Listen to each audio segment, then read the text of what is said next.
vamos a empezar, si os parece, pues por el final, que es lo adecuado. Empezamos por el final porque Eduardo se ha atrevido con un tema extremadamente polémico. Edu tiene una parte de historiador, una parte de profesor, una parte de divulgador, una parte clarísima de periodista, y todos sabemos que hay algunos temas que cuando tocamos aseguramos, garantizamos que vamos a recibir palos hasta en el carnet de identidad. Unos son las vacunas, por ejemplo, otros son las pantallas y las nuevas tecnologías en las aulas, es otro en el que siempre te dan palos, pero en el que seguro te generas enemistades es cuando abordas el conflicto de Israel y Palestina. Y sin embargo, te has atrevido con esto y lo que me llama la atención de tu libro es que si bien no te posicionas en ningún momento, te mojas. Se moja tanto que no dejéis de leeros el epílogo que tiene, lo cual os obliga a llegar hasta el final, ¿vale?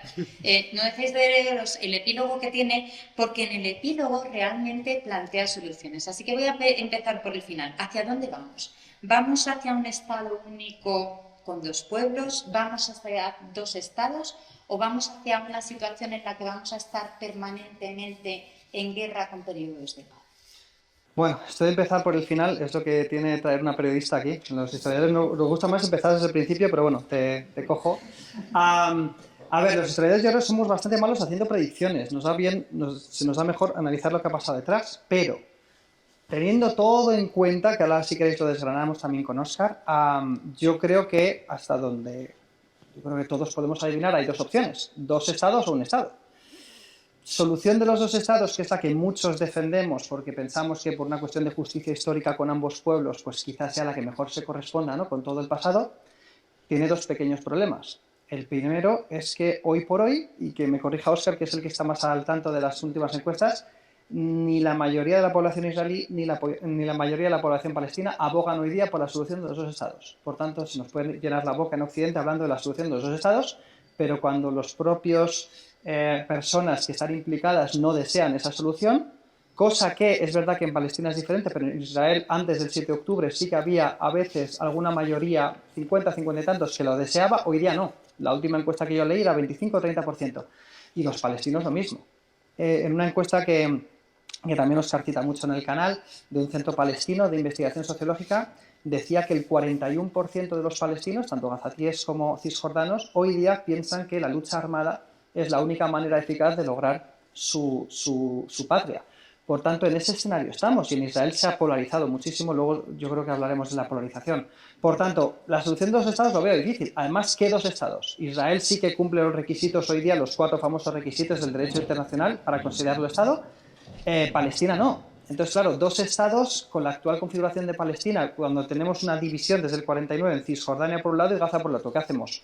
¿Hacemos que los israelíes hagan un corredor para que unan los dos estados? ¿Qué autoridad? Porque tenemos a Hamas en Gaza y tenemos a Fatah en Cisjordania. Por tanto, lo veo difícil. Entonces, claro, si no son dos estados, tendrá que ser uno. ¿Y si es un estado? Y si es un estado, hoy día el realismo, el pragmatismo, lo que hace indicar es que ese estado es Israel, con la población palestina, pues vete tú a saber, estos 2 millones de gazatíes, 3-4 millones de cisjordanos, ¿dónde acaban? Porque lo que está claro es que ahora hay una intención bastante clara por parte de, sobre todo, cierta parte del gabinete de Netanyahu en limpiarles de Gaza. Por tanto, ¿quién va a acoger a esos gazatíes cuando ni los estados árabes cercanos les quieren acoger? Entonces, ahí tenemos una incógnita. Entonces, yo intento ser una persona optimista en muchos ámbitos de mi vida. En este creo que resulta difícil, pero bueno, no sé qué opinará Óscar. Resulta muy complicado y además hay, Óscar, muchísimos intereses ocultos o intereses de terceras partes que algunos quieren que esta guerra acabe, pero algunos quieren que esta guerra no acabe, ¿no? Bueno, yo creo que hay muchos intereses muy a la vista. O sea, es verdad que hay gente que siempre se ha ocultado respecto de cuál era la solución que ellos pretendían, pero que promovían constantemente. Pero cada vez esto es más evidente. Estábamos hablando de dos estados, un estado, Eduardo tiene toda la razón, la solución de los dos estados quedó, yo creo que prácticamente demolida en la cumbre de Taba o antes, a principios de este milenio, pero todo lo que ha ido sucediendo después ha ido enfatizando la división tanto de palestinos como de israelíes. Incluso dentro de esos palestinos e israelíes se han ido extremando las posiciones hacia el conflicto, hacia el enfrentamiento. Y ahora mismo estamos en que los más radicales son los que lideran en un lado y en el otro. Es decir, en Palestina lidera claramente Hamas, y no solamente en Gaza, sino que las encuestas que hace este centro de investigación y sondeos de Palestina demuestran que también en Cisjordania Hamas está muy bien vista. Lo que pasa es que como no hay elecciones de 2009 y la autoridad palestina no tiene ninguna intención por ahora de soltar el poder que tiene allí, pues a lo que ha dado lugar es a movimientos terroristas más extremos, ¿no? Por ejemplo, del Lion's Den, ¿no? La guarida del león, que es uno de esos movimientos terroristas que han ido surgiendo allí, que claramente yo creo que tienen una relación con Hamas. Entonces, eso es por un lado, pero por el otro lado es que los tenemos en el gobierno de Israel, a la gente más radical posible. A veces les Smotrich diciendo que, bueno, si se mueren de hambre, esto lo decían en el año 2024, si se mueren de hambre los gazatíes, ¿qué problema hay? Y, bueno, abogan todos ellos por la solución de un Estado sin palestinos, porque cuando hablamos de un Estado, eso también tiene dos versiones. Un Estado democrático en el cual se incluye a todos y por lo tanto todos tienen derecho, eso puede ser una solución, pero nadie la quiere. Y el otro Estado es, bueno, pues el sueño, el antiguo sueño de que esto sea solo para los israelíes o para los judíos, ese es el futuro. Que es el mismo sueño que por otro lado tienen también los palestinos de quedarse en un Estado solo para ellos. Lo que pasa es que no tienen la fuerza. Efectivamente, porque al final decías, Eduardo, que esto tiene mucho de polarización. Sí que ha habido momentos a lo largo de la historia en los que hemos llegado a tocar con la punta de los dedos la paz. 1991 fue un momento en el que realmente en esas reuniones que hubo precisamente en Madrid, ¿no? Y a partir de ahí los acuerdos de Oslo. Ha habido momentos en los que hemos llegado a albergar alguna esperanza con la paz, pero efectivamente decías que cada vez está más polarizado y también más ideologizado. Y te quería preguntar, ¿más polarizado y más ideologizado tanto dentro del conflicto como fuera? Es decir, en otros países. Estoy pensando que ahora mismo muchos de nuestros estudiantes que quieren ir a América a estudiar se acaban de quedar sin oportunidad para tener una visa de estudios con Estados Unidos, precisamente porque parte de la polarización de Donald Trump pasa porque ningún estudiante que haya posteado en alguna red social alguna premisa pro-palestina pisará los Estados Unidos. ¿Estamos muy radicalizados? Yo creo que sí, además, tanto internamente como externamente. Antes lo ha dicho Óscar muy bien, tanto dentro de Israel como dentro de Palestina hay una gran polarización. Yo siempre destaco el tema de Israel, que es una cosa muy curiosa, la evolución de voto que ha habido en Israel desde 1948, que es la creación del Estado de Israel, hasta hoy día, solo hace falta verlo. Es decir, donde el Partido Laborista, que es históricamente el que más ha tendido la mano hacia la causa palestina, ha ido perdiendo votos y últimamente las fuerzas más radicales, sionismo religioso, etcétera, van ganando votos, ¿no? Y en Palestina lo mismo. En Israel quiero destacar una cosa antes de irnos a la esfera internacional, y es que la izquierda, esta izquierda que tradicionalmente ha tendido la mano al movimiento palestino y que ha buscado puentes de entendimiento, fue la más atacada el 7 de octubre. Los ataques del 7 de octubre, recordemos que se ceban especialmente con los más partidarios del entendimiento con los palestinos, que son los miembros de los kibbutz, que es un semillero de votos tradicional del Partido Laborista, y no solo eso, sino incluso con los propios jóvenes que estaban en el famoso festival de música. Entonces, claro, también por parte de la izquierda israelí hay un sentimiento además también de abandono hacia la izquierda internacional, porque se sienten abandonados y dicen, bueno, es que vosotros os habéis pro-palestinizado, por así decirlo, y es que no deja de haber sucedido las masacres que sucedieron el 7 de octubre, ¿no? Entonces, ha habido una gran polarización en ambos sentidos, hasta el punto de que leí una encuesta el otro día que creo que era el 40-50% de los votantes tradicionales de izquierda dicen que sus posiciones han virado hacia la derecha. Ojo, izquierda y derecha en Israel no tiene nada que ver con la de aquí, en el sentido de no entendimiento con los palestinos desde el 7 de octubre. ¿Qué pasa de puertas afuera? Yo creo que hay mucha demagogia. O sea, y yo creo que estamos en un país donde esto se ve especialmente. Yo creo que hay muchas declaraciones de pro-palestinismo, hay que leerlas en clave interna. Y esto en España tenemos un ejemplo paradigmático. Es decir, ¿cuándo se reconoce el Estado de Palestina? A reconocimiento, lógicamente, por todos lados vacío, porque además reconocer el Estado de Palestina y a la vez abogar por los dos estados es bastante incongruente. ¿Cuándo se hace? El año pasado, si os acordáis, más o menos mitad de 2024, cuando la situación del gobierno español es especialmente frágil. Entonces se agita y se saca la bandera pro-palestina cuando con eso, pues oye, pues puedes más o menos mover a tus votantes y a tus bases, ¿no? Y en Estados Unidos pasa lo mismo. Ahora, lo que es verdad una cosa, y esto es una idea además que he cogido un vídeo de Óscar, es que uno de los objetivos que tiene Hamas el 7 de octubre, claramente, es ganar la batalla del relato. Y la ha ganado. Es decir, a pesar de todo lo que ha sucedido el 7 de octubre, que ahí están los documentales, las imágenes, no vamos a entrar en detalles, a pesar de eso, también por la ineptitud o la mala gestión que ha llevado a cabo el gobierno de Netanyahu, hoy día, ¿qué país apoya a Israel? Prácticamente Alemania, por una cuestión también central de su desarrollo histórico, ¿no? De que ellos tienen también muy a gala por lo que hicieron en su día, pues velar por el Estado de Israel, pero ya hemos visto cómo miembros del nuevo gabinete alemán hablan de crímenes de guerra abiertamente, hablan de la solución de los dos estados. Sí, les van a seguir vendiendo armas, pero están dejando claras las posturas. Y Estados Unidos vemos como Trump poco a poco, yo creo que se va distanciando no tanto de Israel, sino de Netanyahu.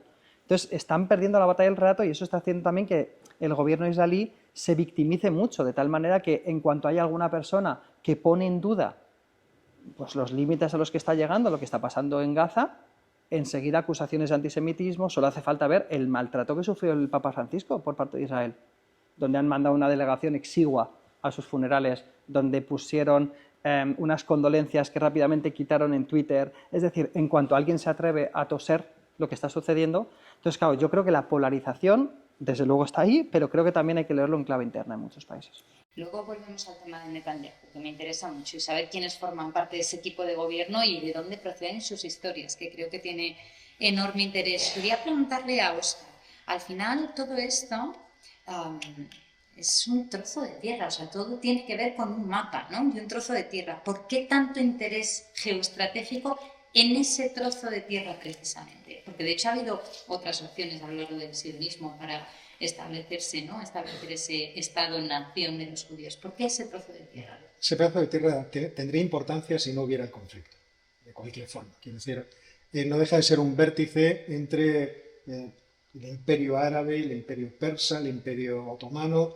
Es un lugar en donde, bueno, por la distribución caprichosa de la geografía puso petróleo, en fin, es un lugar de tránsito entre este y oeste, tiene muchas características que lo hace ser importante en términos estrictamente geopolíticos, es decir, considerando la importancia que tiene la geografía en la política de las distintas naciones. Entonces, desde ese punto de vista, ya es en sí mismo un pedazo de tierra interesante, como lo es Siria, quiero decir, tampoco podemos ir a otros países para decir, cada una de estas naciones efectivamente tiene una importancia dentro de lo que es el concierto mundial, de las relaciones, de los intereses. Y lo que pasa es que además se añade ahí el propio asunto de la creación de un Estado que sea protector de los judíos. ¿Y cómo se crea? Es decir, el propio nacimiento es un nacimiento convulso, es un nacimiento, lo explica muy bien Eduardo en el libro, lleno de injusticias y que por lo tanto crea una realidad que está abierta a ser cambiada por unos y por otros en el futuro. Es decir, cuando llega el momento de dar el mandato de que aquí se puede establecer Israel, en ese momento, bueno, en realidad previamente los promotores de esa idea política ya están expulsando a palestinos. En el 47 en realidad empieza la Nakba. La Nakba continúa durante la guerra que se inicia por parte de los árabes para expulsar a los israelíes y continúa también después. Y luego los árabes intentan desalojar de allí a los israelíes 2 veces más, hasta tal punto de que muchos israelíes contemplan su presencia en esa tierra como un derecho de conquista. Ustedes intentaron echarnos, nosotros nos hemos resistido y aquí seguimos. Lo malo es que las situaciones de injusticia todos sabemos que crean unos relatos que para el futuro pueden ser terribles, porque siempre habrá alguien que, motivado por esas injusticias, quiera repararlas, cambiarlas. Entonces, ahora nadie tiene la posibilidad de atacar y destruir Israel, pero esto es una cosa que todos sabemos que es transitoria, es temporal, la historia se mueve de formas muy distintas. Y por otra parte, los israelíes tuvieron la suerte de que a los Estados Unidos en un momento les interesó enormemente tener una presencia constante y un apoyo fiel e indestructible, inquebrantable, precisamente en esa región. Y eso lo encontraron directamente en Israel. Y por eso esa vinculación que tienen tan sumamente especial, en la cual el vínculo no se rompe incluso en los momentos más turbulentos. Ahora estamos viendo a Donald Trump virar en cierto modo el barco y alejarse de Israel, pero sabiendo que Israel es la apuesta segura. Yo ahora apoyo a las naciones árabes, yo ahora coqueteo con los sirios y con con Al-Sharaa y el movimiento yihadista que ha tomado el poder de Siria, pero en el fondo sé que más tarde o más temprano Israel siempre estará ahí para mí y yo para él. El libro está lleno de mapas, porque los mapas nos cuentan mucho de esa historia. En ese mapa, además de ese estado tapón, ese estado tan clave, ¿no?, de bóveda de distintos imperios a lo largo de la historia, en ese mapa hay más cosas muy interesantes. A ver si nos las puedes aclarar un poco, porque en ese mapa tenemos Jerusalén, con todo lo que eso implica. Tenemos una franjita muy pequeñita ahora mismo de Gaza, pero que es salida al mar y que toca con Egipto. Y tenemos una Cisjordania, que por cierto, los palestinos quieren para sí, pero algunos otros árabes han querido para sí también a lo largo de la historia, que tiene el problema de los colonos judíos. O sea, es un territorio que en principio iba a ser para los árabes, pero que tiene a los colonos judíos. Y aún nos queda un territorio conflictivo más, que son los altos del Golán, que como son altos, dan, ¿no?, mirada sobre todo el territorio, y sobre todo es de donde procede el agua, que los israelíes siempre han estado muy preocupados por este tema para controlar el acceso al agua y no ser envenenados. Cuéntanos un poco, Jerusalén, Gaza, Cisjordania y los altos del Golán. Muchas preguntas me haces. Bien, con respecto a los mapas, bueno, esto mis alumnos que me han sufrido lo saben, o sea, yo siempre explico la historia con mapas y esto no me lo he inventado yo, esto es de una profesora que justo hoy no ha podido venir, se llama María Saavedra, que eso me lo inculcó dándome clase, que me dijo, no se puede estudiar historia sin los mapas. De hecho, teníamos que estudiarnos los mapas antes de estudiar la historia, porque si no, no. Y efectivamente. Yo digo lo mismo que con el periodismo, ¿eh? No se puede estudiar periodismo sin los mapas. Claro. El primero que abrimos es un mapa. Y entonces, ¿qué pasa aquí? Por reducir un poquito, vamos a ver, yo creo que hay un elemento clave que es el religioso. Vale. Es decir, y voy a contestar a tu pregunta, de verdad. ¿Qué es lo que sucede? Que yo creo que estamos en una sociedad cada vez más secularizada aquí en Occidente y tendemos a pensar que como nosotros, digo nosotros en general, estamos abandonando el hecho religioso, pensamos que la religión no importa. Y tendemos a olvidar que hay otros pueblos para los cuales sí que importa, hasta tal punto de que son capaces de dejar la vida en ello por una cuestión religiosa. Entonces, que no se nos olvide que además de los condicionantes económicos, políticos, estratégicos, está la cuestión religiosa. Y esto no deja de ser una tierra sagrada, y me voy a centrar en Jerusalén, que es el territorio más sagrado para los judíos, el tercer territorio más sagrado para los musulmanes después de la Meca y Medina, y también para los cristianos de otra manera, porque es que los cristianos en esta cuestión, desgraciadamente, no somos beligerantes, solo sufrimos y solo hay que ver cómo están las comunidades cristianas allí, ¿no? Entonces, a lo que me refiero que es, vamos a centrarnos en Jerusalén.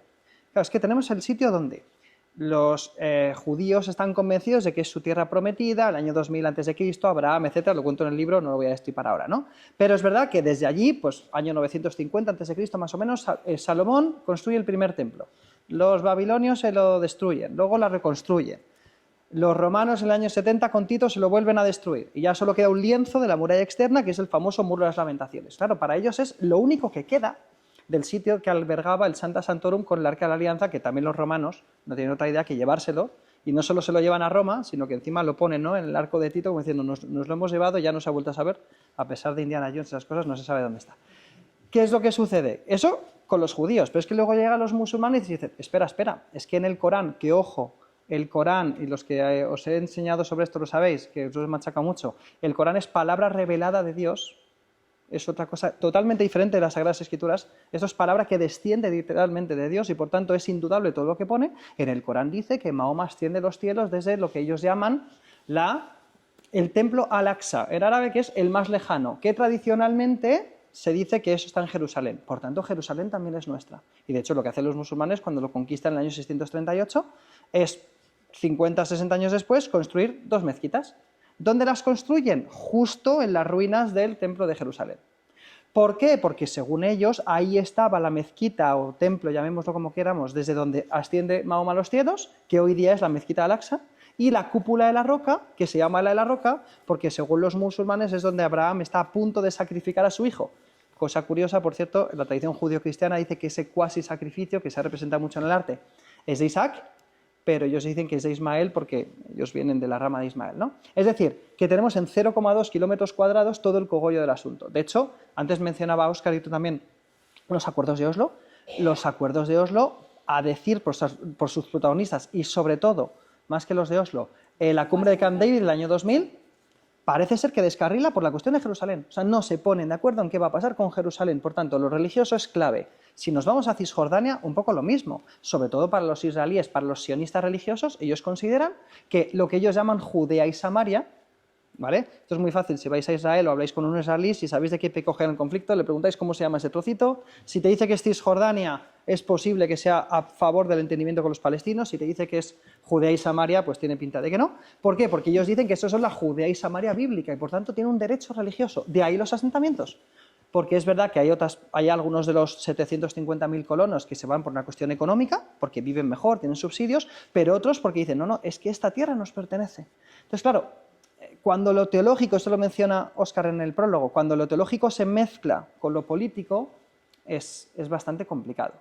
Y luego, efectivamente, ya hay unas cuestiones que son geoestratégicas, los altos del Golán, tal, que eso lo ha explicado muy bien Óscar.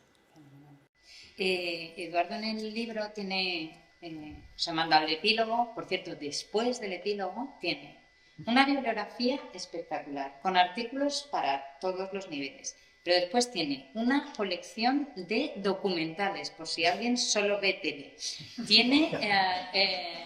Además tiene unas cuantas novelas interesantísimas, ¿vale? Y al principio empieza con mucho criterio, porque es que es un chico con mucho criterio, empieza, después de el fantástico prólogo de Óscar, empieza con una aclaración de términos, ¿vale? La aclaración de términos es estupenda porque yo creo que hoy se cometen muchísimos errores con los términos que son los que llevan en buena medida a la ideologización y a la politización y a la polarización de este conflicto. Pero hay algunos términos que me gustaría que nos aclararas y que no están en el libro, así que los del libro los tenéis que seguir leyendo. Ponemos examen, hay examen al final, ¿de acuerdo? Es un tipo test, restan 0,25 cada pregunta mal contestada, ¿vale? Así que atentivos, ¿eh? Diferencia entre Hamás y los palestinos. Esta guerra que empezó el 7 de octubre del año pasado con los ataques es una guerra contra todos los palestinos, es una guerra contra Hamás, es una guerra provocada por Hamás. Van más preguntas, ¿eh? ¿Qué tiene que ver Hezbollah en todo esto? ¿Y qué tiene que ver un país un poco lejano, pero no tanto, que se llama Irán? Esa se la puedo pasar a Óscar. Venga, vale. Esa para Óscar. Vamos repartimos El libro es tuyo. Una palabra que empieza a sonar mucho, posiblemente en esa parte polarizada, ideologizada, fuera de las fronteras, más que en las fronteras del Estado israelí o palestino, que es genocidio, y se está empezando a utilizar como arma arrojadiza en política nacional de países que nada tienen que ver con esto.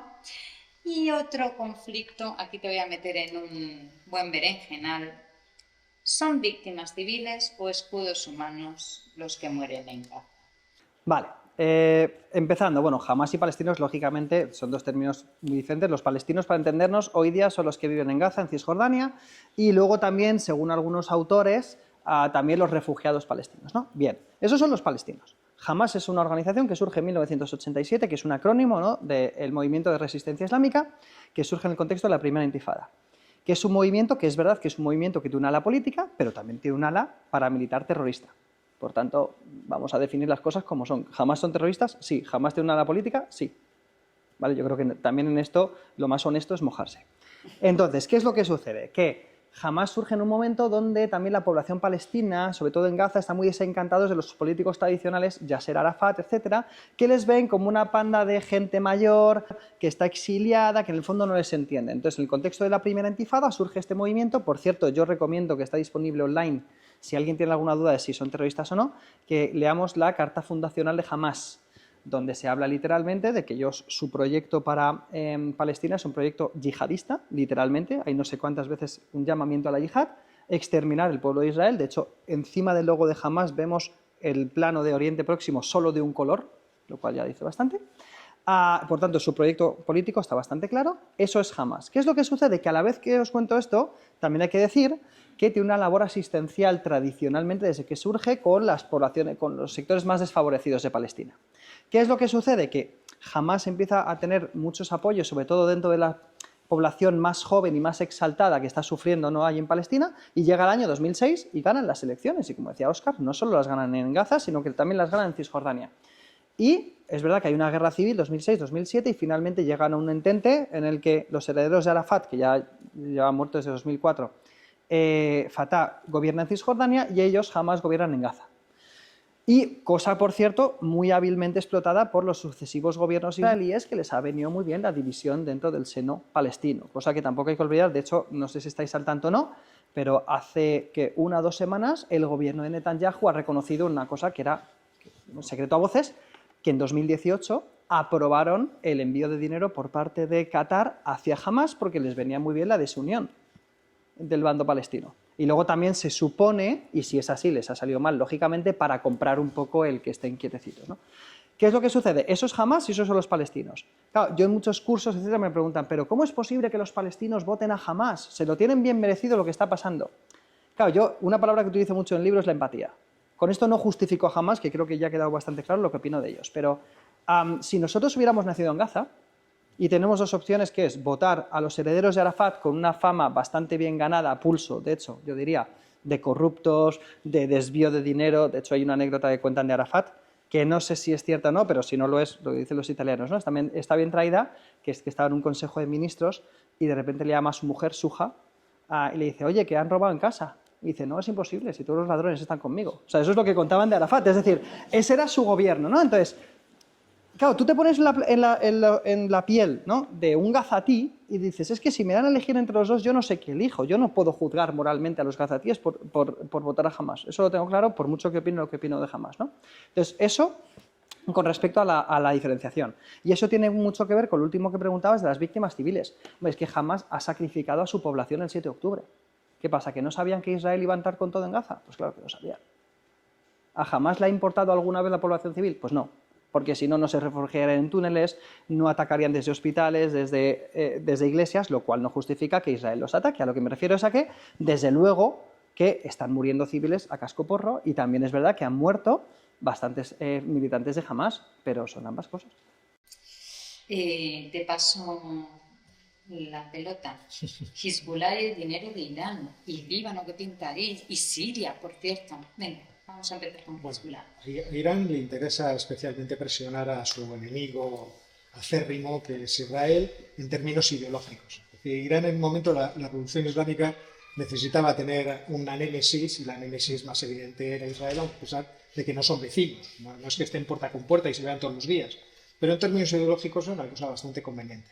Y teniendo en cuenta cuál era la estrategia de aislamiento de Irán por parte, por ejemplo, de Estados Unidos, vio una posibilidad interesante también para hostigar a las monarquías árabes que son suníes, la revolución islámica es chií, pues vio de forma interesante empezar a financiar grupos chiíes repartidos por la geografía de Oriente Próximo, que además hoy casualmente rodeaban al enemigo israelí.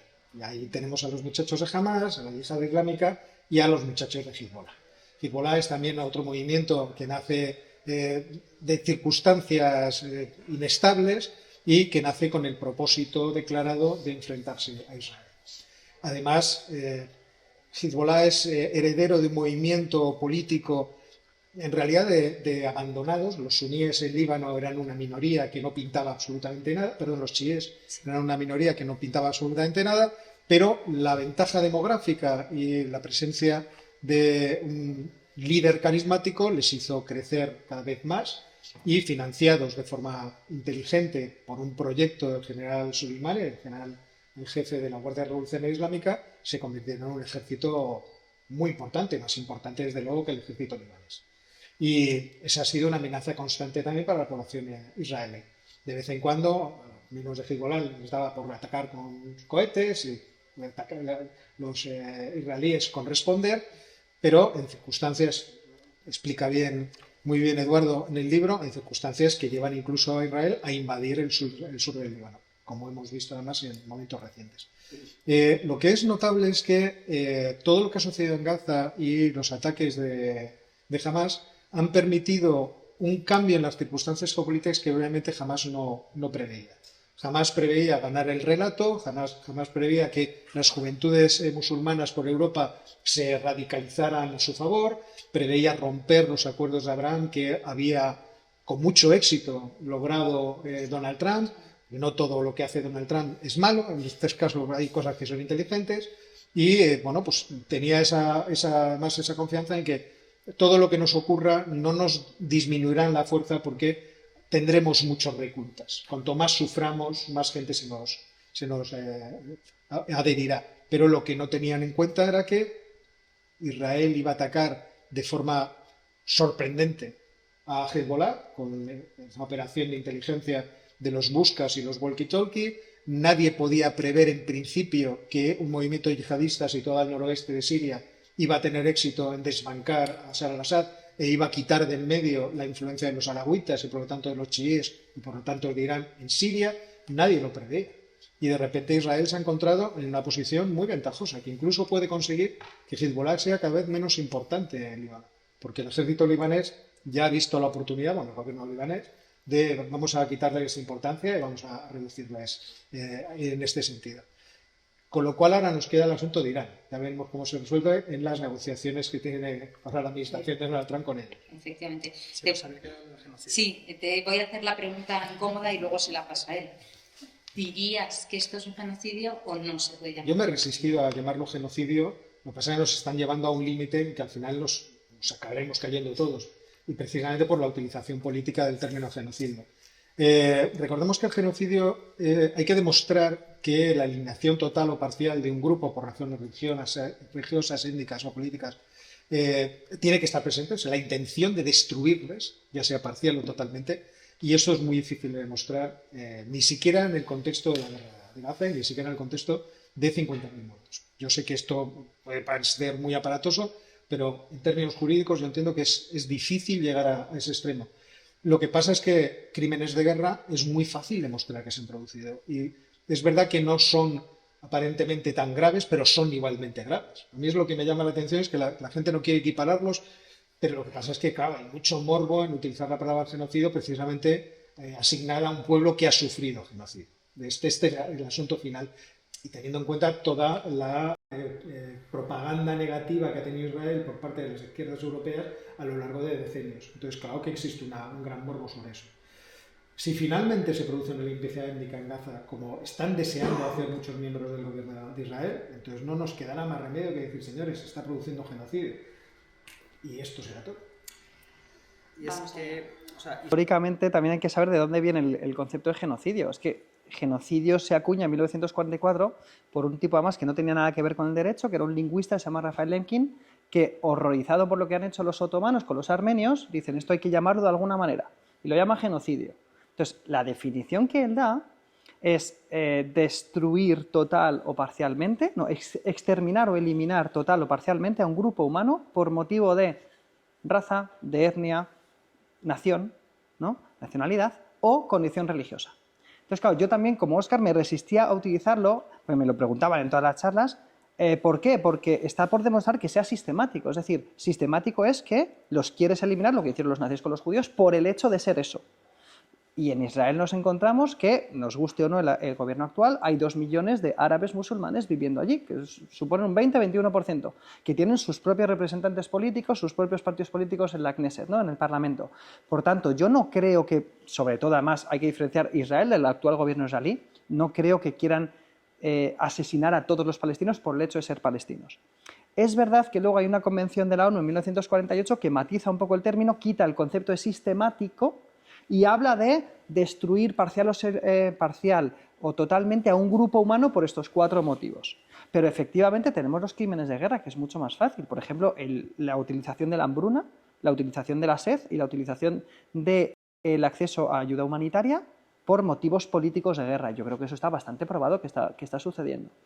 Entonces, en ese sentido, hablar de crimen de guerra me parece más fácil. Y luego, sobre todo, que los debates terminológicos, yo puedo entender que tienen su morbo, son interesantes, pero no es lo principal. Lo principal es ofender a esa gente. Entonces, me parece que detenernos en un debate, además, ya casi como que te ponen contra la espada de la pared, decir, venga, di que es genocidio o niégalo para saber dónde estás, ¿no? Por así decirlo. Es que me parece que no tiene mucho sentido. Lo que sí que es verdad, por ejemplo, hay un concepto que ha dicho Óscar que me parece interesante, que no está tipificado según el derecho internacional público, según lo que yo tengo leído, que es el de limpieza étnica, que es expulsión forzosa de un grupo humano para lograr una cierta homogeneidad étnica en un territorio. Hombre, que hay miembros, los famosos Ben-Gvir y Smotrich, que no son dos cualquiera, que son el ministro de Seguridad Nacional y el ministro de Finanzas del actual gobierno de Israel, que quieren hacer eso, creo que está bastante demostrado por sus declaraciones. Es Sí, que... pero Eduardo, también te voy a decir una cosa. Esos quieren hacer eso y lo pueden conseguir porque tienen la fuerza. Desde luego. Pero ojo, que los palestinos tienen no, lo mismo, sí, yo... lo que pasa es que no tienen la fuerza. No, a ver, yo dentro de los palestinos diferenciaría, que jamás quieren lo mismo, lo tengo bastante claro. Digo, si es que lo dice en su carta fundacional, que lo quiere y lo vamos. Y si tuviera la fuerza, claro que lo haría. Por eso yo, las típicas imágenes del niño tirando una piedra contra el tanque, dices, claro, pues es que al padre de ese niño le das otro tanque y lo va a usar también. O sea, el niño tira una piedra porque no tiene otra cosa que tirar. Pues O sea, es si tuviera decir, un tanque, usaría claro un que tanque. en ese sentido también la demagogia es muy fuerte, sobre todo en Occidente.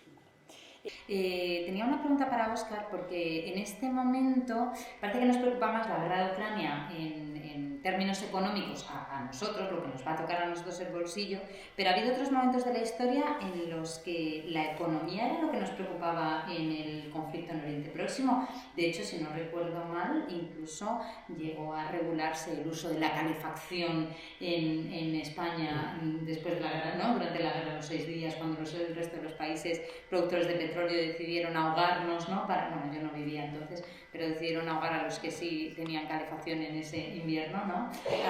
Para que tomáramos cartas en el asunto. El petróleo, el gas, la economía, la globalización, la dependencia, ¿qué parte juegan todos estos factores en este conflicto? Ahora mismo de forma indirecta. Es decir, el conflicto de Gaza no es relevante en términos de la posición geopolítica o geoestratégica de Israel y no tiene importancia tampoco ahora mismo para lo que es el suministro de energía para ningún país. Es verdad que hemos tenido la aparición estelar del grupo de los hutíes, los zaidíes que se han hecho presentes en el conflicto. Estos son los de Yemen, Yemen. Los muchachos yemeníes. Que hay en el mapa están muy bien situados estratégicamente porque justo tienen un estrecho y un estrecho es muy bueno para... Y también son una derivación del chiismo, en este caso quintanos, no vamos a entrar ahora en estas disquisiciones de las sectas del Islam, pero se han hecho presentes tratando de interrumpir el comercio marítimo en un lugar que es especialmente caliente, que es el estrecho de Bab el-Mandeb, y por lo tanto la ruta que acaba desembocando en Suez. Es verdad que eso es importante. Pero el petróleo de Oriente Próximo desde hace unos años no es tan relevante por dos razones. Una, porque el flujo de petróleo que sale del Golfo Pérsico ya no viene para acá, sino que se marcha para China, principalmente. Pues, si se cerrara el estrecho de Hormuz, entonces sí se montaría la mundial, pero la mundial en todos los sentidos. Y por otra parte, los Estados Unidos descubrieron que con la técnica del fracking, de la fracturación hídrica del subsuelo, conseguían producir petróleo más que nadie en el mundo. Y de hecho se han convertido en algunos momentos en el principal productor de petróleo mundial. Entonces, efectivamente, ese no es ahora el problema. Lo que es el problema es, tenemos una región en la cual los países árabes han prosperado mucho, están tratando de cambiar sus economías, se están moviendo para tratar de ser vistos con buenos ojos por diversos agentes geopolíticos y lo que desean es una situación de estabilidad y paz. Y en ese contexto, Israel es un garante de seguridad para ellos frente a los persas, frente a los iraníes. Por eso decía antes que si las conversaciones del programa nuclear iraní llegan a buen puerto, en ese caso toda esa región tendrá una posibilidad de tranquilización muy grande, en el que el único problema de enorme fricción seguirá siendo Gaza. Gaza es el elemento que impide, por ejemplo, que Arabia Saudita establezca relaciones diplomáticas con Israel. Y mientras siga existiendo ese problema, no se va a solucionar. Lo que pasa es que, como ha cambiado el contexto geopolítico, como antes estaba diciendo, para los más radicales de Israel, que no solamente están en esa parte extrema del gobierno, sino que están también en el Likud, porque en el Likud hay unos personajes que cuando se expresan a uno se le congela la sangre directamente, se hace cubitos, pues ven que tienen una posibilidad quizá histórica, una ventana de oportunidad que quizá no se les vuelva a presentar. La posibilidad de atacar las instalaciones nucleares de Israel, de Irán, de atacarlas, a pesar de que necesitan el apoyo para triunfar de los Estados Unidos, ellos pueden lanzarse a la aventura perfectamente solos. Y por otra parte, de solucionar una parte del conflicto palestino, para ellos. No del conflicto palestino, no resolver el conflicto, sino expulsar a los gazatíes.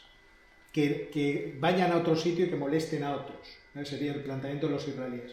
Y luego ya veremos cómo nos vamos comiendo Cisjordania lentamente gracias a los asentamientos, porque Cisjordania en términos estratégicos, incluso de supervivencia del país, es muy importante. Pensemos que la Cisjordania estrecha Israel. Y lo estrecha una banda que ¿cuánto tendrá? 80 kilómetros de ancho, no más. Es decir, es muy fácil una operación militar que corte Israel por la mitad. Y este es un miedo que siempre han tenido. Ya tienen los altos del Golán, que precisamente desde ahí arriba se puede bombardear muy bien todo el resto del terreno. Dominar hasta Jordán sería una posición ideal. Y tendrían el sueño, ese del famoso trilema, resuelto. Por fin somos un país, el hogar de los judíos, por otra parte dominamos la extensión de los terrenos que nos ha prometido Dios, y encima somos una democracia. Ya veremos qué tipo de democracia después de haber hecho semejante barbaridad. Totalmente. Te voy a dejar hablar un ratito de historia, pero no mucho. Vale. Al final, todo este problema lo que estamos viendo, bueno, de hecho vemos que Israel y el pueblo palestino tienen una serie de amigos, pero no tan amigos, porque al final lo que hemos visto son responsabilidades históricas desde el inicio del conflicto, ¿no? El engaño por irnos a lo más cercano, en realidad el engaño de los ingleses, pero antes de eso, cómo han ido utilizando las potencias europeas, ¿no?, a su antojo, para ver si lo que necesitaba era ir a favor o en contra en la Primera Guerra Mundial, engañarlos literalmente prometiéndoles la misma tierra a los dos bandos, el drama posterior del Holocausto, como bien has explicado, y todo lo que supuso. Después vemos también hay otras responsabilidades, que es, oye, ¿qué están haciendo los pueblos árabes que no protegen a sus palestinos? Porque al final ese pueblo palestino que está en unas circunstancias nefastas, pero tiene el mismo suelo que tiene el pueblo israelí, que 2 kilómetros más allá produce, tiene una producción agrícola increíble y ha conseguido sacar verde del desierto, ¿no? Entonces, cuéntanos un poco, esas responsabilidades históricas, ¿a quién se las achacamos? Porque esto es problema de mucha gente. A ver, yo siempre hablo de 4 actores especialmente importantes, o 4 responsabilidades, si queremos, ¿no? Los propios israelíes, desde luego, llámense judíos antes de 1948, después de israelíes, tienen muchísimas responsabilidades. Los propios palestinos también, desde luego. De hecho, en el libro se dan muchísimos ejemplos, no solo de los sectores fanáticos, sino de miembros del gobierno, etcétera. Yo creo que eso está fuera de toda duda, ¿no? Ahora bien, yo creo que es interesante, por menos conocido, y uno de los objetivos del libro es precisamente que sea divulgativo, entendiéndolo bien la divulgación, ¿no? Y es la responsabilidad de Occidente y la responsabilidad de los estados árabes vecinos. Por empezar por Occidente, quitando el Holocausto, que luego, desde luego, todos sabemos desgraciadamente lo que sucedió, hay que ir antes. Es que el papel que tienen británicos y franceses, sobre todo, no digo en la configuración del conflicto, porque ya yo creo que se venía alarmando, pero lo agravan muy duramente en la Primera Guerra Mundial. En la Primera Guerra Mundial lo que sucede básicamente es que Gran Bretaña está enfrentada al Imperio Otomano, que en ese momento es el que realmente es el poseedor de esa tierra, que Palestina no deja de ser una especie de provincia, ¿no?, de los otomanos. ¿Qué es lo que sucede? Que al final Gran Bretaña, muy inteligentemente, en 1915, escucha un rumor, no se sabe si mediante espías, etcétera, de que alemanes y otomanos están planeando atacar a los británicos donde más les duele, que es el Canal de Suez, que es por donde les vienen todos los recursos, tropas, etcétera, desde la India. ¿Qué es lo que sucede? Claro, estamos en Primera Guerra Mundial. No voy a mirar a nadie que lo acaba de estudiar, pero bueno, Primera Guerra Mundial. Batalla de Verdún, del Somme, los británicos no pueden desviar más soldados, por tanto que dicen, oye, que otros combatan con nosotros. Entonces, ¿qué hacen muy inteligentemente, de manera muy ladina? Pues lo que hacen es coger a los árabes, que es la población mayoritaria, que además están hartos de los otomanos, porque los otomanos son turcos y son, en ese sentido, además eran bastante racistas contra los árabes, y dicen, oye, muy fácil, si me ayudas a sabotear a los otomanos desde dentro, cuando acabe la Primera Guerra Mundial, tú tendrás la gran Siria con la que siempre has soñado, con la que por lo menos llevas décadas soñando. Y hay un intercambio de cartas que está perfectamente documentado, Hussein McMahon, con el jerife, si habéis visto Lawrence de Arabia, ¿no?, pues con el padre de Faisal, donde clarísimamente los británicos dicen, yo lo pongo en el libro, oye, es que te prometemos esto y el gobierno de su majestad está de acuerdo con este plan. ¿Qué es lo que pasa? Que un año después, 1917, a los judíos les dicen lo mismo.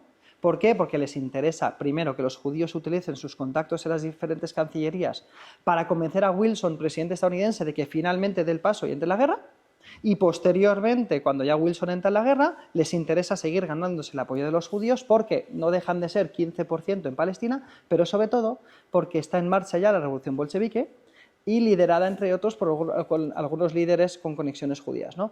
Al final les hacen la famosa declaración Balfour, que es un texto muy pequeñito donde el ministro de Exteriores, Balfour, le dice a Rothschild, de la familia Rothschild famosa, oye, lo mismo, el gobierno, además es que esto es para ponerlo en una clase de lengua o lo que sea, del dominio que tienen los británicos, porque es, como ya saben que han pactado con los árabes, es el gobierno de su majestad hará todo lo posible o ven con sus mejores ojos la creación de un hogar nacional judío, coma, claro está, sin hacer de menos los intereses de los demás pueblos no judíos, léase los árabes. Y les prometen lo mismo, si es que esto lo dijo en 1937 George Lloyd, que era el alto comisionado británico en Egipto. Pasado todo esto, dijo, evidentemente les hemos vendido el mismo caballo a dos compradores diferentes. O sea, es que los británicos, claro que lo recomiendan. Y mientras tanto, habían pactado con los franceses en el acuerdo de Sykes-Picot repartirse eso después de la Primera Guerra Mundial, que es lo que hacen.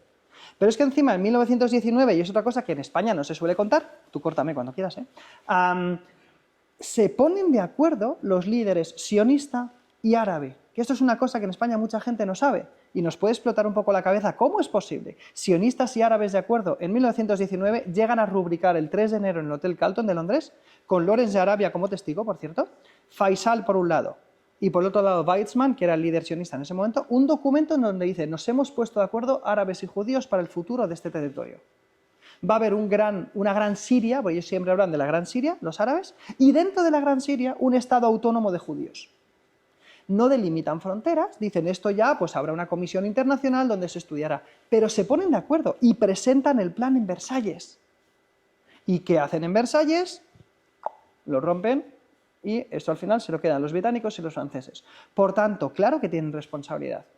Y luego los estados árabes vecinos desde el principio.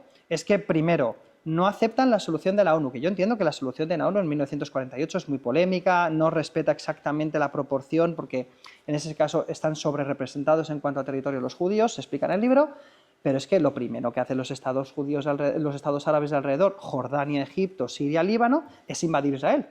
Pero encima no solo invadir Israel para atacar a los israelíes. Con la excusa de que lo estaban... Eso, pero es que lo que hacen, se ven las maniobras militares, que sí, algo atacan a los israelíes, pero sobre todo lo que hace Transjordania, que se llama Transjordania en ese momento, es quedarse a Cisjordania y se lo anexionan, y en 1951 crean Jordania. ¿Y qué hacen Egipto? Egipto entra por Gaza y se queda Gaza. O sea, el Estado palestino fue abortado por los propios estados árabes. Y esto es una cosa que en España yo entiendo que es contracultural, yo entiendo que cuando lo subas al canal me caerán palos, pero esto hay que decirlo porque esto es así. O sea, es que no nace el Estado palestino porque los propios estados árabes vecinos, a los cuales se les llena la boca de hablar de nuestros amigos palestinos, nunca han sido realmente sus hermanos palestinos. De hecho, en los acuerdos de Abraham se ve que a la mínima que pueden traicionar la causa palestina y pactar con Israel porque económicamente les compensa, es mejor negocio pactar con los israelíes que con una causa palestina que, no nos engañemos, desgraciadamente ven como imposible y ven como perdida, pues apuestan por Israel, que es lo que ha hecho Marruecos, lo que ha hecho Bahrein, lo que ha hecho Emiratos Árabes, y si no llega a ser el atentado del 7 de octubre, Arabia Saudí, y yo estoy convencido que Arabia Saudí acabará firmando, lo que pasa es que Netanyahu se lo está poniendo difícil con Gaza, pero al final tienen todo que ganar. Fíjate Marruecos si no le salió bien la jugada de pactar con Israel. Al final se va a quedar con el Sáhara. Y además con nefastas consecuencias para España, ¿no? Entonces yo creo que eso está bastante claro. Habla un ratito de Netanyahu, ¿qué te apetece? Los cromos que tiene Netanyahu sobre la mesa ya los habíamos visto, ¿no? A ver, es que Netanyahu daría ya para... A ver, claro, para conocer al personaje, Netanyahu es un tipo bastante listo, bastante culto, vive en Estados Unidos y su hermano mayor, al que idolatra, Jonathan, muere en un intento de liberar a unos rehenes que habían secuestrado alemanes por un lado y partidarios de la causa palestina por el otro. Entonces, él ya está muy marcado con que su hermano idolatrado Jonathan Netanyahu, pues ha sido asesinado por esta gente, por así decirlo. Luego llega 1996 y él accede al poder. ¿Cuándo? Cuando Isaac Rabin, el artífice de los acuerdos de Oslo, es asesinado por los propios fanáticos de su propio bando. ¿Por qué? Porque la paz no llega al final, porque los fanáticos de ambos bandos la destrozan entre ellos, ¿no? Entonces Netanyahu ya hay, de hecho, una cosa, Netanyahu cuando sube al poder en 1996, cuando asesinan a Rabin, poco después, la viuda de Rabin le culpa a Netanyahu. Dice, es que mi marido ha muerto por el caldo de cultivo que has creado tú y tu partido, el Likud, porque habéis acusado a mi marido Rabin por darle la mano a Arafat por buscar la paz, le habéis dicho que es como las SS, les dijeron eso. O sea, Ese es Netanyahu. Desde entonces ha estado muchas veces en el poder y siempre se ha caracterizado no precisamente por tender la mano a los palestinos. ¿Qué le pasa a Netanyahu en el 22? Que, esto quizás le suena más de una, más de dos, por el país donde estamos, que de repente hay un resultado electoral infernal, diabólico, que te hace hacer una coalición Frankenstein. Bien, nos suena, ¿no? Vale. Entonces, ¿qué es lo que sucede? Pues que en el 22 tiene que pactar pues, con esta gente. Su programa de gobierno es muy claro, vamos a hacer más asentamientos en Judea y Samaria, etcétera, etcétera. ¿Qué es lo que sucede? Que como le asedian 3 casos de corrupción, bueno, corrupción, abuso de confianza y fraude, los casos 1000, 2000 y 4000, que hace poco testificó en uno de ellos, diciendo que es una caza de brujas, etcétera, pues a comienzos del 23 se intenta hacer un tejemaneje de que el Tribunal Supremo no le pueda procesar, etcétera. Las calles de Israel se llenan, no sé si nos... Claro, como pasan tantas cosas se nos olvidan, pero estoy hablando de hace 2 años. Se llenan las calles de Israel con las manifestaciones más multitudinarias contra el proyecto legislativo bastante caciquista por parte de Netanyahu y de repente le estalla el 7 de octubre, que le hace mucho daño porque él es Mr. Security, Mr. Seguridad. Él siempre ha pasado la historia y quería pasar la historia como el protector de Israel, porque en Israel la palabra seguridad no es solo una mera palabra, ¿no? Ellos se ven asediados siempre por enemigos con bastante razón histórica, por otro lado. Entonces, ¿qué pasa con Netanyahu? Que ahora mismo, con todo lo que está pasando en Gaza, tiene muchos problemas, porque primero, las causas judiciales siguen pendientes. Segundo, le están presionando mucho las familias de los rehenes, de esos 51 rehenes que quedan ahí, no sabemos si vivos o muertos. Y en eso está teniendo mucha presión. ¿Por qué? Porque, ojo, también el pueblo israelí no se ha manifestado en contra de la invasión de Gaza. Hay cierto acuerdo en Israel. Esto hace poco estuve hablando con Salem Ergi, con el corresponsal israelí allí del Mundo de Telecinco, y te lo dice. Aquí la gente no está en contra de la invasión. Está en contra de que Netanyahu ha fracasado a la hora de proteger a su pueblo y ha fracasado al traer a los rehenes de vuelta. De hecho, casi todos los rehenes que tenemos es porque los ha liberado Hamas, no porque los israelíes los hayan rescatado. Por tanto, se encuentra con una situación muy difícil y termino con esto. Las últimas encuestas le dan como perdedor en unas futuras elecciones en 2026.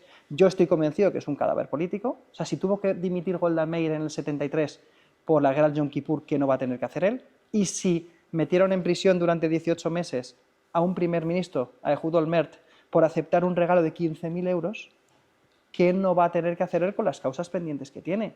Entonces, yo creo que se abre un panorama quizás esperanzador con un cambio de gobierno, pero esto está por ver. Vamos a terminar con esto, esta parte de esperanzador, panorama esperanzador, porque, claro, hemos hablado de guerra, hemos hablado de conflicto, hemos hablado de que no vemos la solución, pero lo cierto es que el libro de Eduardo es un libro que está marcado, él lo ha dicho al principio, yo diría que por la empatía, ¿no? O sea, al final Eduardo lo que consigue es mostrar que hay 2 posturas cargadas de razones, que es muy fácil entender las razones de uno y de otro.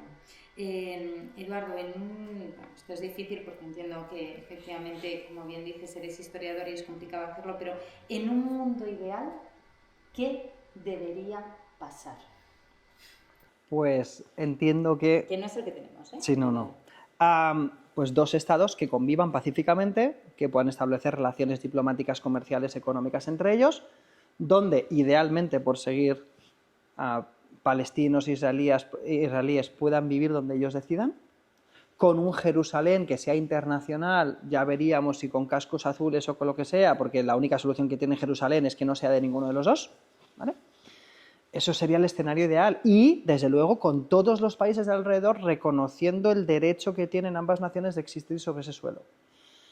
Yo eso entiendo que sería algo idílico. Ahora, yo entiendo, y en estos casos hay mucho más que yo, que en estrategia y que en geoestrategia, pues al final el pragmatismo es importante. Entonces me parece que hoy día no tenemos los mimbres suficientes como para que se den esa situación.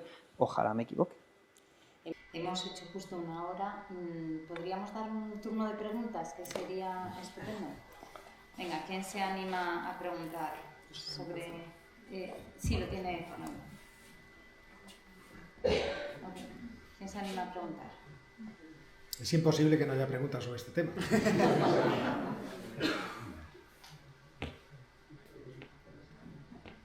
Natalia.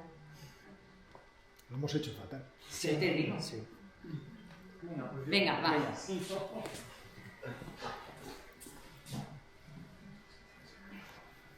Vale, yo tengo una duda que seguro que los expertos de la mesa van a considerar que es muy profana, pero la tengo. Así que me animo. yo parto de la base, creo, de que después de lo del 7 de octubre, Israel tiene la capacidad de arrasar Gaza, ¿no? Y sin embargo no lo hace, exponiéndose a lo que se está exponiendo, que es, pues eso, que ahora mismo está todo el mundo, ha perdido el favor incluso de Estados Unidos, nadie se atreve a defenderlos y realmente está cometiendo crímenes de guerra. Pero es decir, ha optado por una estrategia de autodesgaste. Entonces, evidentemente la solución de arrasar no es que fuese la ideal, pero ya sabemos cómo funciona esto. Al final, haces una barbaridad, pasa el tiempo y se acaba hablando de otra cosa tarde o temprano. Sin embargo, una táctica como esta de desgaste, en la que poco a poco vas perdiendo el favor de absolutamente todos tus aliados, tampoco acabo de entender qué sentido tiene, porque al principio la sensación que daba es que querían dar una respuesta como quirúrgica, ¿no? Y al final, esto está siendo un desastre y un caos. Entonces, ¿eso creéis que obedece a una estrategia pensada desde el principio que ha salido mal o a qué? Yo no estoy tan seguro que hayan... Vamos a ver, yo no estoy tan seguro de que no hayan utilizado todo lo que tenían en el arsenal. Es decir, uno de los límites que tenía Israel en lo que son las operaciones militares es que ahí hay civiles, y civiles en un gran número. O sea, si los miembros de Hamas y los miembros de la Yihad Islámica llegaban más o menos 40.000 hombres entre los dos, el resto, hasta sumar 2 millones y pico, son civiles. Entonces, ¿hasta qué punto puedes lanzar una operación que sea totalmente decisiva sin cargarte a todo el mundo? Entonces, ese era un primer problema con el que contaban los israelíes. Segundo problema es que el enfrentamiento contra Hamas es un enfrentamiento de guerrilla, es decir, guerra urbana, muy difícil de manejar, en el que las emboscadas te pueden hacer perder muchísima gente en muy poco tiempo. Y en tercer lugar, Hamas se había preparado muy eficientemente para lo que iba a ocurrir, sabían perfectamente lo que iba a pasar después de las masacres del 7 de octubre y habían horadado en centenares de kilómetros el subsuelo de Gaza, poniendo otra dificultad enorme. Recordemos lo que fue, por ejemplo, la batalla de Iwo Jima para los estadounidenses en la Segunda Guerra Mundial, cuando arrasan un peñón volcánico en el que no puede quedar nadie una vez que se ha bombardeado, y sin embargo cuando llegan allí al suelo empiezan a emerger de las minas subterráneas unos japoneses que además no están dispuestos a rendirse, sino que antes de entregarse se vuelan conjuntamente con el estadounidense, que llevó luego a la investigación aquella tan interesante de Ruth Benedict. Entonces yo no estoy seguro que no hayan utilizado todo lo que tenían, porque el comienzo fue unos bombardeos masivos como no se han visto, yo creo, durante mucho tiempo en ningún tipo de conflicto bélico. O sea, lanzaron toneladas y toneladas de bombas, arrasaron completamente ciudades y sin embargo no han logrado vencer la resistencia de Hamas, porque bajar al subsuelo y sacarles de allí, eso es muy caro, eso es muy peligroso. Y eso es algo que obviamente no quiere el gobierno de Israel. Muy caro en hombres, además. Claro, a eso me refiero. O sea, empieza a traer jóvenes israelíes uno detrás de otro. Eso es algo que el gobierno, que decían, han tenido una serie de frenos objetivos. No porque no hayan puesto el máximo empeño. Yo creo que lo han puesto.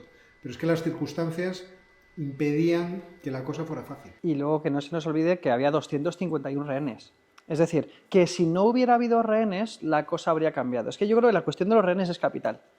Porque si Hamas, Yihad Islámica y también el resto de civiles que formaban parte del 7 de octubre no hubieran secuestrado a los rehenes, claro, les secuestran a los rehenes primero por un histórico de que ellos saben que un rehén israelí equivale incluso, como se vio con Gilad Shalit, a 1054 presos palestinos, entre ellos, por cierto, Yahya Sinwar, que fue el que ideó el 7 de octubre. Eso es lo primero. Además es que los miembros de Hamas lo han dicho, a los que han cogido, etcétera, que ellos recibían $10.000 por cada rehén que tuvieran. O sea, la cuestión de los rehenes es capital. Yo creo que la situación realmente que tenía el gobierno israelí era endiablada. O sea, hiciera lo que hiciera, le iba a salir mal después del 7 de octubre. Claro, también quién juzga qué es proporcional, quién no es proporcional en estos casos. Hombre, yo creo que, sobre todo, llevamos ya pues casi 2 años, ¿no? Año y medio de incursión. Yo creo que ya la palabra desproporcionada se puede escuchar, se puede decir sin ningún tipo de ambaje, ¿no? Pero efectivamente yo creo que lo tenían muy difícil, porque además, claro, es que bombardeas y no sabes si puede haber un rehén ahí. De hecho, es que ha habido más de un rehén que han muerto bajo el fuego amigo de Israel. Por tanto, es que tiene que ser quirúrgico en el sentido de que tienes que intentar no matar a tus propios rehenes. Entonces, yo creo que eso es uno de los frenos que ha podido tirar de ellos. Pero efectivamente, en el resto estoy de acuerdo con Óscar. ¿Había otra pregunta? Desde el punto de vista político, al final, como habéis comentado, Netanyahu está soportado por lo que son otros partidos, ¿no?, de corte ultraconservador y que también forman parte del gobierno. Entonces, si eso también lo extrapolamos a lo mejor a Estados Unidos, ¿no?, como también habéis comentado, en este caso Donald Trump cada vez es menos simpatizante con la situación que está habiendo actualmente.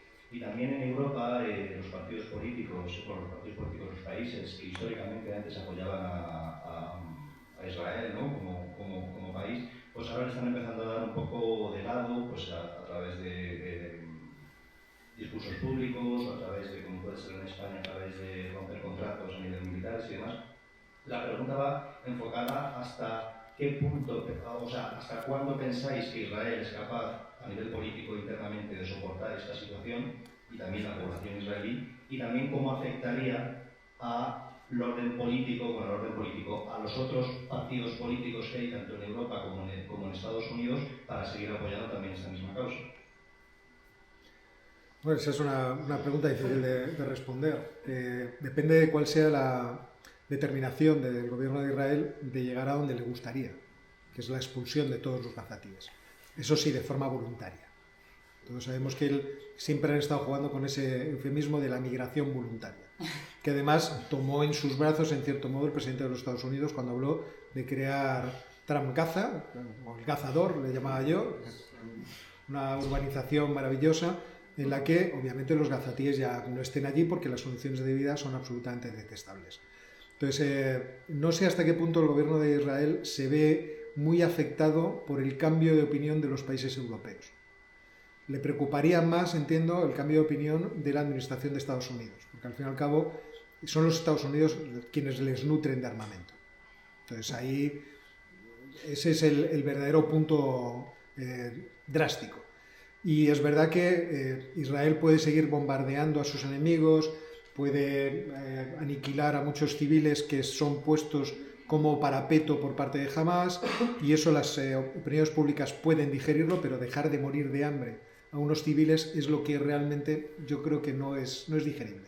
Y es lo que hemos visto. A principios de marzo Israel puso en marcha la estrategia que militares ya habían propuesto a principio del conflicto. Cortemos toda ayuda humanitaria, cortemos el agua y la comida y tendrán que salir de ahí, de alguna forma. Sin tener en cuenta que los miembros de Hamas se han pertrechado para aguantar mucho tiempo. Entonces, eso es lo que hemos visto todos, que desde marzo hasta ahora, en fin, se le ha sometido a una población civil a unas condiciones que no son admisibles por nadie. Y es ahí donde empieza a romperse la unidad y el apoyo al gobierno de Israel. Pero como digo, depende de la determinación que tengan, hasta dónde quieren llegar. Yo creo que en esto, creo que el gabinete de Netanyahu le da bastante igual la presión internacional. O sea, ellos de hecho muchas veces dicen preferimos otra portada en contra del New York Times que el hecho de que venga otro ataúd con un rehén, ¿no? Además lo dicen de esa manera tan gráfica. Creo que la clave es Estados Unidos. Es decir, ellos no se pueden permitir perder a Estados Unidos. Y creo que en esto Netanyahu, no sé qué piensa Óscar, yo creo que está tensando mucho la cuerda. Es decir, yo creo que Israel necesita a Estados Unidos mucho más de lo que necesita Estados Unidos a Israel. Porque al final Israel necesita totalmente a Estados Unidos. De hecho, en la gira que se ha visto Estados Unidos, que ha hecho Donald Trump, a Emiratos Árabes Unidos, etcétera, se ha visto, porque les ha hecho varios desplantes. Es que primero negocian la liberación de Idan Alexander, el último rehén liberado, porque es israelí y norteamericano, a espaldas de Israel. Va a Oriente Medio y no pisa Israel. Empieza a negociar una serie de acuerdos millonarios con Emiratos, etcétera, etcétera, con Qatar, y no les pone como contraprestación, como sí hizo en los acuerdos de Abraham, que primero firmen el reconocimiento oficial con Israel. Es decir, se está desmarcando, yo creo que, bueno, es muy difícil estar en la cabeza de Trump, pero quiero decir que me parece que, de verdad, yo creo que hay cierto hartazgo. De hecho, ya está viendo, yo creo que Marco Rubio el otro día ya habló de que, oye, que es que esta guerra está siendo brutal. Yo creo que ya se están cansando bastante de Netanyahu. Yo creo que esto es una especie de partida de cartas y yo creo que Netanyahu piensa que tiene mejores cartas de las que tiene. O sea, creo que necesita más él a Estados Unidos. De hecho, Trump, cuando volvía en el avión, le preguntaron, ¿se está diciendo que ha hecho usted desplantes a Israel? Y él decía, y yo creo con mucha razón, no, es que lo que acabo de hacer es bueno para Israel. Porque que Estados Unidos pacte con estos países es muy bueno porque nosotros protegemos a Israel. De hecho, es verdad que Israel es el portaaviones más grande que tiene Estados Unidos en la región, eso siempre se dice eso, que es el dique de contención contra... Pero yo creo que es mucho mayor la necesidad de Israel que tiene con respecto a Estados Unidos que al revés. No sé si hay... Venga, ¿nos da tiempo, Fernando, otra preguntita más? Venga, pues vamos a... Hola, Eduardo, felicidades por el libro. Has destacado dos elementos de este conflicto que me parece que son muy relevantes. Uno es que hay como injusticias por ambos bandos y que ambos bandos están como cargados de razones históricas. Y luego otro elemento que es el elemento religioso, ¿no? Que quizá cuando analizamos desde Occidente pues todo este conflicto, pues excluimos ese elemento religioso y no nos damos cuenta de la importancia que tiene. Teniendo en cuenta como estos dos factores combinados y que religiones, sobre todo quizá una de ellas, pero que allí se juegan, el concepto de perdón no está como muy desarrollado, ¿no? ¿Qué posibilidades o qué esperanzas de solución hay? Si no hay posibilidad de empatía, si no hay posibilidad de reconocimiento del dolor ajeno, y si el concepto de perdón está un poco excluido. Estás totalmente para él. A ver, Esta institución, además, o sea, efectivamente el concepto de perdón es muy interesante. También creo que es fácil hablar desde aquí. Es decir, creo que si estuviéramos sobre el terreno y fuéramos o bien israelíes o bien palestinos, pues sería difícil. Yo voy a contar una anécdota personal. Yo estuve allí en 2010 viviendo en un kibutz durante un mes, una excavación arqueológica que también me brindó un querido profesor de aquí, Hipólito Sánchez. Y yo recuerdo que el director de la excavación arqueológica en la que yo estuve, su hijo había muerto en un atentado bomba. En uno de esos atentados bomba pues que plagaron las calles de Tel Aviv, Jerusalén, en los finales de los 90. Y el tipo era un partidario del entendimiento con los palestinos. Entonces yo me quedé muy impresionado de esa imagen, porque me parece que eso es lo difícil. Es decir, cuando a ti te ha tocado de cerca la violencia y eres capaz de perdonar, en este caso era un israelí, un judío, decía, oye, pues ole. Y en el caso de los palestinos, que también los hay, que a pesar de todo el sufrimiento son capaces de perdonar, ole. Pero efectivamente estamos hablando de una cuestión muy diferente, donde ambos pueblos se sienten víctimas, y creo que esto es muy importante. Cuando tú te sientes víctima no reaccionas con una racionalidad exquisita. Entonces me parece también injusto exigirles esa racionalidad exquisita, decir, venga, pelillos a la mar y ya vamos a edificar algo nuevo. Creo que es difícil cuando has sufrido tanto, ¿no? Yo todavía veía un documental donde dos activistas por la paz, uno israelí y uno palestino, terminaba de manera muy tumbativa el documental donde ambos habían dejado de ser activistas por la paz, ¿no? Entonces el israelí decía, oye, es que si has matado a mi familia, has matado a mi hija en el festival de música, ¿cómo voy yo a tenderte la mano? Y el palestino desde Gaza decía, si tú estás bombardeando todos los días mi casa, si has matado a mi primo, a mi madre, ¿cómo voy yo a pactar con él? Por eso yo creo que cada bomba que cae en Gaza, cada asentamiento provocado por Israel, cada misil que se ha mandado desde Israel, porque aquí ya digo, de verdad, que no es por ser equidistante, pero creo que hay que ser ecuánime, hay que ser honesto, creo que es un ladrillo más que vamos poniendo que nos separa de la paz. Y desde luego, ojalá esos sectores más por el entendimiento pudieran llevar la voz cantante, ¿no?, en este conflicto. Lo que pasa es que van quedando cada vez menos.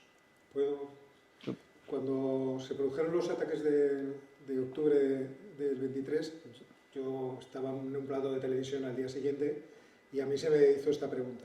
¿Cómo se soluciona? ¿A dónde vamos? ¿Qué haría usted? Y yo lo que dije es que, claro, yo tengo un problema, es que soy cristiano. Entonces, yo lo que hubiera propuesto, y se lo planteo a todos los que estamos aquí, yo lo que hubiera propuesto es, no vamos a hacer represalias, le vamos a exigir a los palestinos que nos entreguen a los responsables de los secuestros y los asesinatos para juzgarlos, y vamos a iniciar conversaciones para hacer los dos estados. ¿Por qué? Porque todo lo que va a pasar a partir de ahora va a ir en contra de los intereses y la seguridad de los israelíes y los palestinos. Y esto solo puede terminar con la destrucción de uno de los dos. Ahora es Israel quien tiene el poder de hacerlo y el freno del resto de los países, pero como antes decía, habrá un momento en que una nación árabe tenga el poder, la determinación de destruir Israel y lo intentará. Entonces, aquí es cuando se ve lo que es la sinrazón del odio. Y Pero por otra parte, ¿qué creen ustedes que me hubiera pasado a mí como primer ministro de Israel? Claro. Ya. Efectivamente. Es que es como lo mismo que con los asentamientos. 2 estados. ¿Qué primer ministro israelí va a quitar a 750.000 israelíes de los asentamientos? No hay nadie que resista eso. Pero además mi destino habría sido el de Isaac Rabin. Sí, hubiera sido otro. Me parece muy la última. Y puedo hacer algo con la diplomacia vaticana dentro de este asunto. Podría hacer muchísimo. Otra cosa es que vaya a querer. Tenemos ahora de diplomático máximo en Israel a Huckabee, que fue gobernador de Arkansas, que el día que le dijeron que iba a ser embajador de Estados Unidos en Israel, dijo: voy a estar muy feliz de visitar los territorios de Samaria y Judea. Y la Vaticana, que decía, la Vaticana, que si Perdón, el Papa puede hacer algo. La diplomacia vaticana, me he despistado. No, es que americana, vamos Vaticana a ver. puede llegar a parecerse. Perdón, no había entendido bien la pregunta. La diplomacia vaticana no creo que tenga una interlocución tan potente con el gobierno de Israel. Es que el problema es que las relaciones entre Israel y la Santa Sede, antes he contado lo del Papa Francisco, están bastante dañadas. Bueno, de hecho se habló como papable, ¿no?, de unos arzobispos que estaba allí, pero están muy dañadas esas relaciones. Y desgraciadamente para ninguno de los dos bandos, pero yo diría sobre todo ahora mismo para el gobierno israelí, la diplomacia vaticana es legítima en el sentido de que les ven como alguien externo que no pinta nada allí y que dicen, bueno, pero tú, ¿qué legitimidad tienes? Entonces me parece que tiene que ser alguien que tenga el poder y la fuerza para imponerles una paz. Muy bien. Fernando, ¿cierras tú? Bueno, pues yo creo que hay que dar las gracias. Yo creo que vamos a darles un aplauso a las personas que han venido.